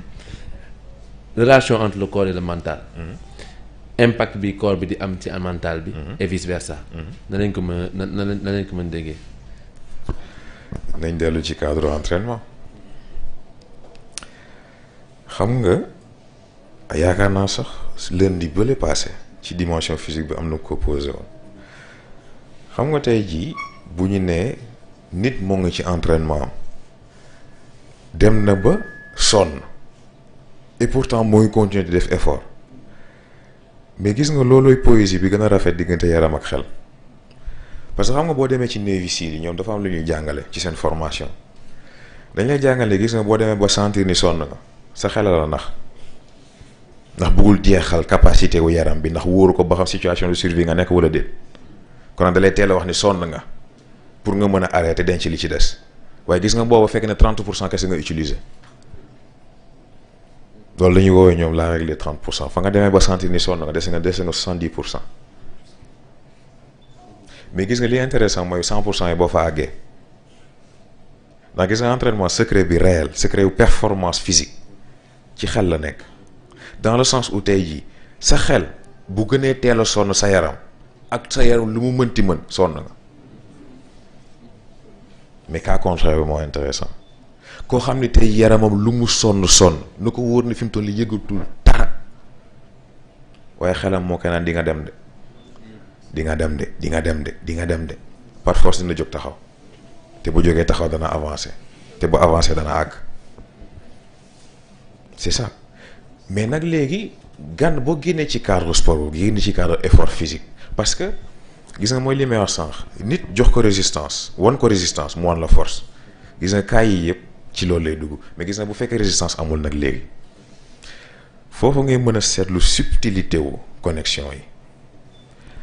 parce que moment bi nga xam ne nit ki il est au repos amul réellement benn niveau d'adversité, amul benn niveau d'effort bu mu nekk. Gis nga foofu ngay mën a seetlu bu may naan benn composant benn dimension ci nit ki bu surdéveloppé te yi ci des ñoom it àgguñ ci benn seuil bi daf koy cannibaliser. tey ji yaram boo ko surdéveloppé te jotoo sonn ci sa xel ak ci sa xam-xam, parce que ci foofu sax dafa am benn sew-sew boo xam ne bëgg naa ko indi. xam nga dañuy tudd idiotie tudd stupidité, mais lan mooy différence bi? Stupidité yomb na dégg, yaakaar naa sax chinois yi ñooy wax ni ki xamul nangoo laajte bu dee dofit ndofam jeex na, waaye ki xamul nanguwul laajte ba keroog muy dugg bàmmeel du jóg ci nekk dof. C'est très important. léegi ci loolu foofu ngay mën a dégg stupidité, parce que stupidité dara lu manque d'information. xamoo moo tax nga def loo xam ni jëfu ku xamul la. waaye idiot si nag léegi kon mooy lan? ki idiot mu ki am information yëpp, am outil yëpp, am gis-gis yëpp, waaye xam nga problème bi lan la? dafa nangul xalaat. dañuy wër dof dafa ngoog. sew boobu rek laa ci bëggoon ñu jeexal ko ak dernière question. man dama bëgg domaine yooyu espace ak temps. entre yaram ak xel. nu ñu koy comprendre. xam nga sax sànq yaakaar naa jot nga ko indi voyage à travers le temps yooyu, mais xam nga li ci intéressant mooy fonctionnement am. dëgg la sax c'est régulé ndax bon temps yi ci aju dafa bëri, mais bu ñu xoolee ci exécution bi day mel ni nga ubbi sa Google Maps fi ngay teg sa baaraam ne fii laa nekk, foofu mooy yaram gi. sa xel mooy am compréhension wu mécanisme bi ci cadre physique bi. sa ruux moo yore compréhension mécanisme bi ci cadre immatériel ak exécution voyage bi, parce que moom espace tënk ko temps tënk ko, mais nag gis nga lii yëpp opération bi dafay dépendre ci neexoo gi am diggante yaram xel ak ruux. ndax bu yaram neexoo ak xel te neexoowul ak ruux voyage bi mënul nekk. ndax bu fekkee da nga yëg ci oto chauffeur bi ne maa lànk yóbbuwuma la foo jëm di nga wàcc de, c'est ça. mais aussi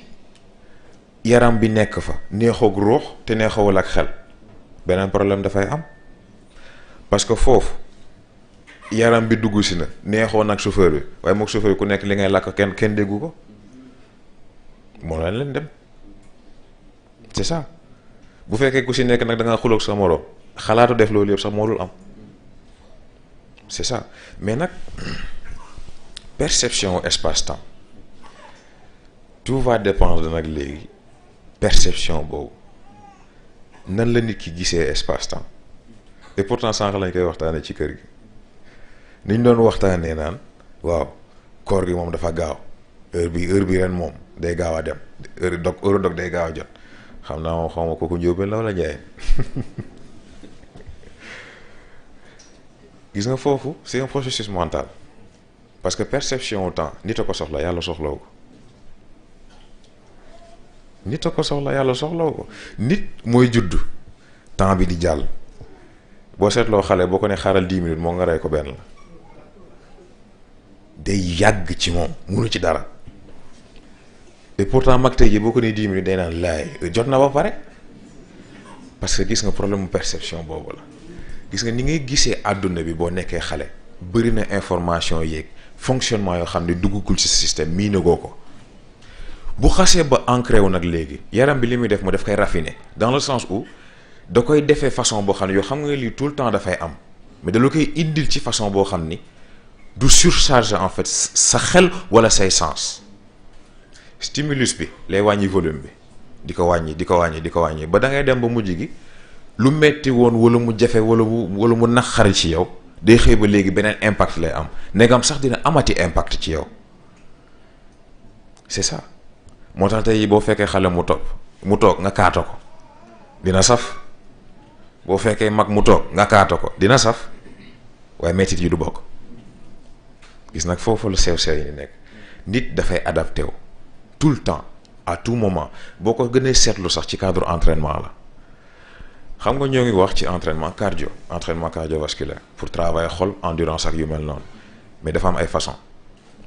mais peu importe façon bi gis nga entraînement dafa am logique boo xam ne il faut nga comprendre ko xas nga ci miin dara xas nga ci tàmm dara bàyyil jàllal ci leneen parce que yaram dafay adapté wu nit dafay adapté wu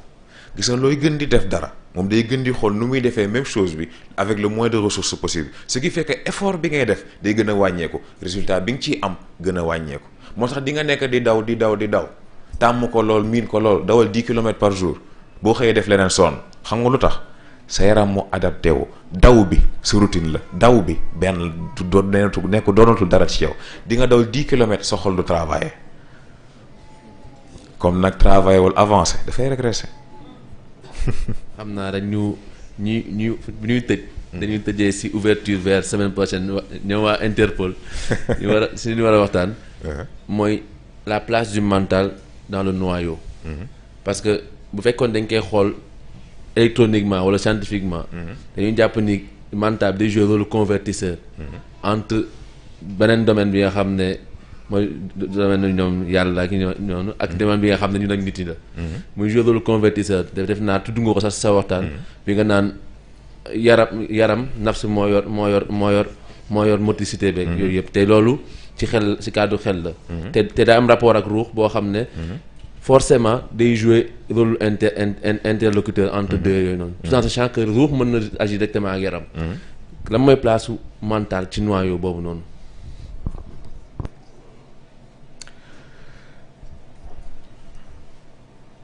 dégg ko jafewul dans le sens où demee li nga ne ñun ñetti ñuy toog nga ne yow français nga moom anglaise la man dégg naa français dégg naa anglais te ñaar bëgg ngeen xamante seen communication foog mu jaar ci ma bien vrai que communication nag la ñu wax parce que communication tey ajuwul ci làmmiñ communication geste am na langage des mains am na bu leen neexee ngeen communiquer façon boobu waaye est-ce que boobu ak ma traduire leen ban moo gën a yomb bien vrai que ci jotaay bii rek ci suñu ñett ñu toog am na benn lien benn xarito benn affinité boo xam ne mën nga ko am ci diggante sans pour autant man ma intervenir ci te par force dafay am parce que ñun ñett a toog bu ñu doon wax ñun ñett la ñu wax ne ñu ay xarit peu importe est-ce que ñoo bokk lu ñuy làkk peu importe est-ce que ñoo bokk fi ñu jóge mais ñoo bokk fi ñu jëm di nga bokkal nit yoon di nga bokk ak nit yoon lu mu yàgg te bokk leen fi ngeen jëm sa arrêt am bokkul et pourtant di ngeen bokk yoon dana neex lool waaye tôt ou tard dana am ku nekk fu nga jëm waaye ñett yi yaram xel ak roox mën nañ bañ a bokk fi ñu jóge waaye par force ñoo bokk fa ñu jëm moo xam nangu nañ ko moo xam nanguwuñ ko moo xam neex na leen moo xam neexu leen parce que liñ soxla ci ñoom mooy ñu matal nit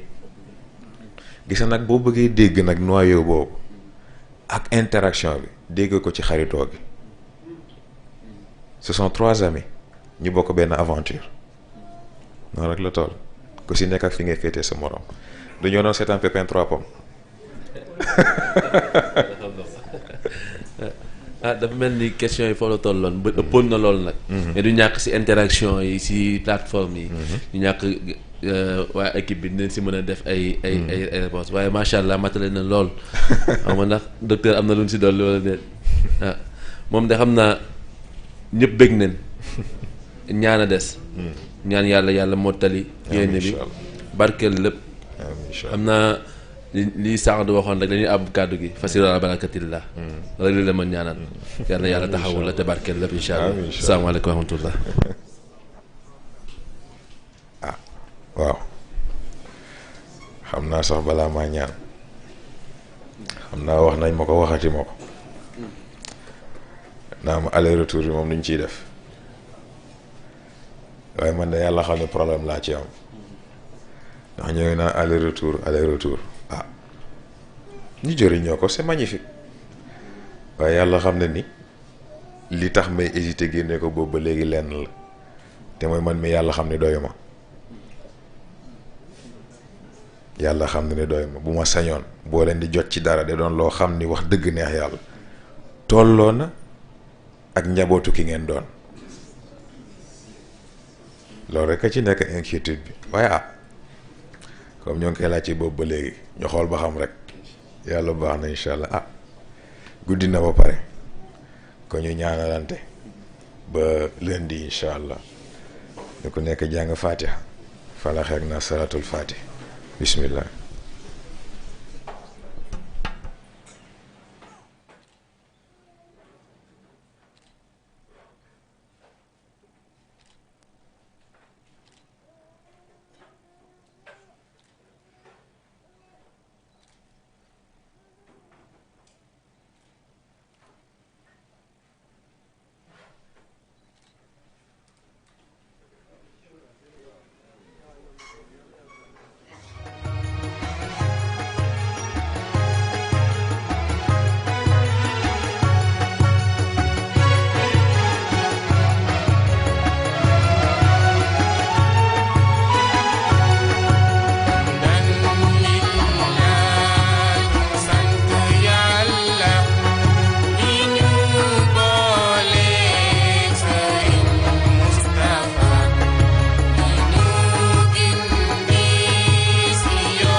salaamaaleykum wa rahmatullah xam naa ñu fàttali leen rek ci dimension mentale lañ nekkoon jeexal nañ ko tey war a dugg ci dimension spirituelle bu ustaz yi wala bu spirituel yi di fàttali leen rek dina jàllaat Mourchid TV